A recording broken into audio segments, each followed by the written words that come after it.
Hello friend, আমার আরেকটি ব্লগে তোমাদের সবাইকে স্বাগত জানাই। আজকে আমাদের বাড়িতে হবে তালের বড়া আর তালের পিঠে। মা এদিকে তালের রস বার করছে। প্রথমে তালটা ছেড়ে একটা গামলায় একটু জল নিয়েছে, তারপর তালের আটিগুলোকে চিপে চিপে রসগুলো বার করছে। আমরা পিঠে রাতে করব, এখন সন্ধ্যাবেলা। মা সবগুলো রেডি করে রেখে দেবে, রাতে পিঠেগুলো ভাজা হবে। আমি কিন্তু তালের বড়া কোনোদিনও খাইনি, আজকে ভাবছি তালের বড়াও করব। তোমাদের অনুরোধ রইল ভিডিওটা স্কিপ না করে শেষ পর্যন্ত দেখার। মা এদিকে তালের রসগুলোকে সেঁকে নিচ্ছে, যাতে রসগুলোতে কোনো আঁশ না থাকে। আর এদিকে আমি নারকেলটা কুড়ে নিচ্ছি। কিভাবে বড়া করতে হয় আমি জানি না, ভিডিওতে যেভাবে দেখেছি সেভাবেই করার চেষ্টা করব। দেখি ঠিক মতো হয় কি না আর খেতে কেমন লাগে। প্রথমে আমি সুজি দিয়ে দিয়েছি, তারপর একটু চালের গুঁড়ি দিয়ে দিলাম, এরপর মিষ্টির জন্য একটু চিনি দিয়ে দিলাম। মা এদিকে যে রসগুলো বার করে রেখেছিল সে রসগুলো দিয়ে দিচ্ছে, আর একটু নারকেল কুড়ো দিয়ে দিলাম। এখন সব উপকরণগুলো ভালোভাবে মেখে নেব। সব কিছু ভালোভাবে মেখে ভাজতেও শুরু করে দিয়েছি, একটু লাল লাল করে ভেজে নেব।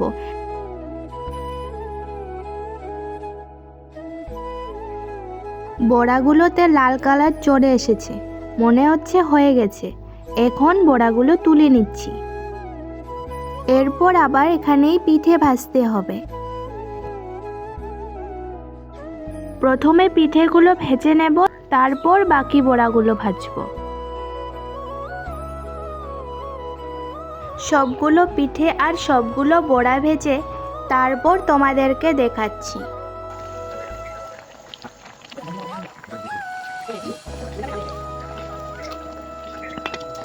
দেখো, আমাদের সব পিঠে আর বড়াগুলো ভাজা হয়ে গেছে। খেতে ভীষণ টেস্টি হয়েছে।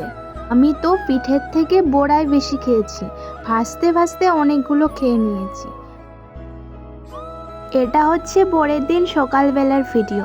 কাল রাতে আর কোনো ভিডিও করা হয়নি। সকালে উঠে আমি প্রথমে বিছানা গুছিয়ে নিয়েছি, এখন ঘর ঝাড় দিচ্ছি। সকালে ঘুম থেকে উঠেছি 6:30 নাগাদ, এখন সকাল 7টা মতো বাজে। আজকে সকাল সকালই ভীষণ রোদ উঠেছে আর গরমও পড়েছে খুব। প্রথমে আমি ঘরটা ঝাড় দিয়ে নেব, তারপর মুখ ধুয়ে ব্রেকফাস্ট করে ঘর মুছব। চলো আমি ঘরটা ঝাড় দিয়ে নিই।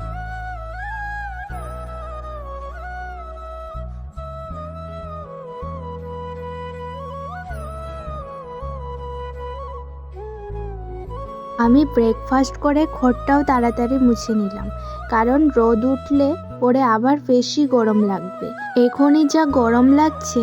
ঘর মোছা শেষ করে এখন একটু ঘরে এলাম হাওয়া খেতে। আর দেখো, আমার ঘেমে অবস্থা পুরো শেষ। এত গরম দিয়েছে আজকে, বলার মতো না। আজকে পাপোশগুলো ধুয়ে দেব। সেদিন ধুইয়ে দিতে চেয়েছিলাম, কিন্তু ওয়েদারের জন্য আর সেদিন ধুইয়ে দেওয়া হয়নি। আজকে আকাশ পুরো পরিষ্কার আর রোদেরও তেজ খুব। সার্ফ দিয়ে কিছুটা সময় ভিজিয়ে রাখবো। ভিজিয়ে রাখলে নোংরাগুলো ভালোভাবে পরিষ্কার হবে। আজকে আবার আমাকে রান্না করতে হবে। গরমের মধ্যে উনুনের সামনে বসে রান্না করা যে কতটা কষ্টকর শুধু মায়েরাই বোঝে। আজকে আমি রান্না করব টমেটো আলু দিয়ে ডিমের ঝোল আর পেঁপে দিয়ে সয়াবিন দিয়ে একটা তরকারি আর পটল ভাজা।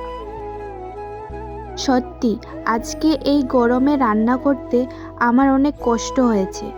2 ঘন্টা ধরে উনুনের সামনে এই গরমে বসে থাকতে কষ্ট তো হবেই, কিন্তু কি করব, রান্না তো করতেই হবে। আমার রান্না করা হয়ে গেছে। এখানে টমেটো আলু দিয়ে ডিমের ঝোল, এখানে পটল ভাজা, আর এখানে রয়েছে পেঁপে সয়াবিন আর আলু দিয়ে একটা তরকারি। রান্না করে এখানে একটু বসে রেস্ট করছি। সত্যি আজকে অনেক কষ্ট হয়েছে রান্না করতে। এখন বিকেলবেলা, আর আমি পাপোশগুলো যে ধুয়ে দিয়েছিলাম নিতেই ভুলে গেছি। এখন মনে পড়ল, পাপোশগুলো শুকিয়ে একদম পাপড়ের মতো হয়ে গেছে। আমাদের ঠাকুর ঘরের কাজ কত দূর হলো দেখে নাও। আর মা এদিকে বাইরে বালি এনে এখানে ভরাট করছে।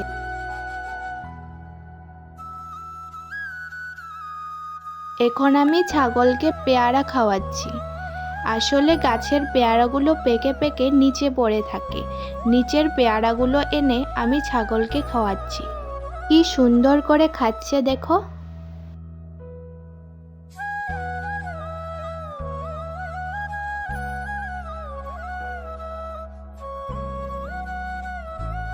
সন্ধ্যার আগে আমি আর ভাই একটু ধান ক্ষেতের এদিকে আসলাম। কি সুন্দর লাগছে দেখো আকাশটা। একটু পরেই কিন্তু সন্ধ্যা হয়ে যাবে। বাড়ি এসে সন্ধ্যা দিলাম, তারপর ভাইকে খেতে দিয়েছি দুধ আর কালকের বড়া আর পিঠে। আর সন্ধ্যাবেলা যদি আমাদের বাড়িতে থাকে তাহলে কিছু ওকে খেতে না দিলে বলে আমরা নাকি ওকে ভালোবাসি না। এখন তো বেশিক্ষণ আমাদের বাড়িতে থাকে না, পড়তে আসে, পড়া শেষ হলে বাড়ি চলে যায়। আজকে ওর মা বাবা কেউই বাড়িতে নেই। কাকি ফোন করে বলল যতক্ষণ না আমরা আসছি ততক্ষণ আমাদের বাড়িতেই রাখতে। সেজন্য এখনও আজকে আমাদের বাড়িতেই আছে। যখন ছোট ছিল তখন তো আমাদের বাড়ি আসলে যেতেই চাইতো না। সকালে আসতো, একেবারে রাতে বাড়ি চলে যেত। রাতেও যেতে চাইতো না, ভুলিয়ে ভালিয়ে নিয়ে যেতে হতো। এখন একটু বড় হয়েছে, এখন আর বেশি আসে না। পড়তে আসে, পড়া শেষ হলে বাড়ি চলে যায়। আজকের ভিডিওটা আমি এখানেই শেষ করছি।